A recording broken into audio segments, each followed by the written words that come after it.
Hello mga kababayan ko. Ubani ko ninyo akong ipakita karon ang maanindot nga lugar mga guys.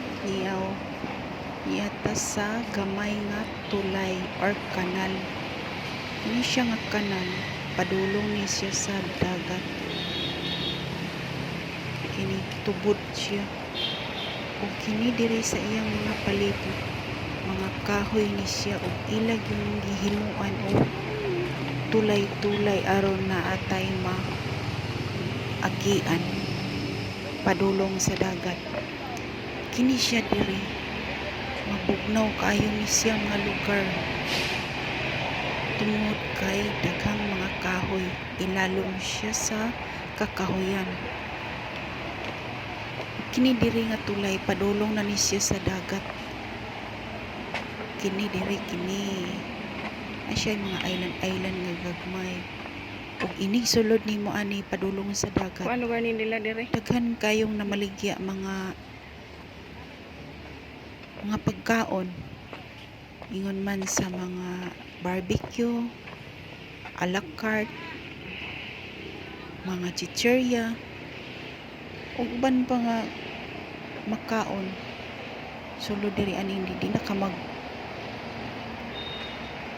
mabalaka o utomon ka kay yaning mga kilid-kilid na maligya anay na pahang na maligya ani niya o sa mga daplin anay mga tambay diri ang mga sakyanan or pambot diri nila gipangbilin sa mga kilid-kilid.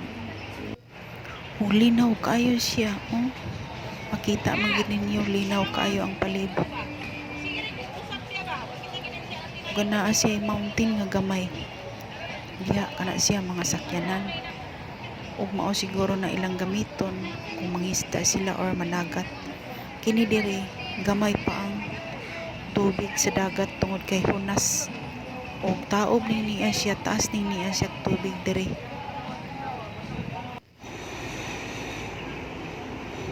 Mao ni siya guys ang iyang palibot. Kani mga kahoy-kahoy.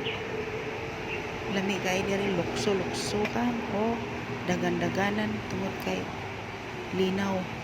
Walay magbuot sa imo unsa imong buhaton diri, so ali na mo diri, soroy na mo diri ani nga lugar tungod kay dili gyud kamo magmahay. Yeah. Og wala may bayad ani niya. Walay bayad siya.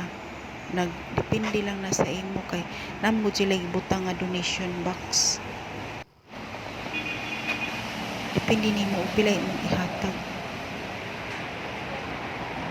Salamat kayo sa pagtan-aw. God bless. Oh, please subscribe my YouTube channel.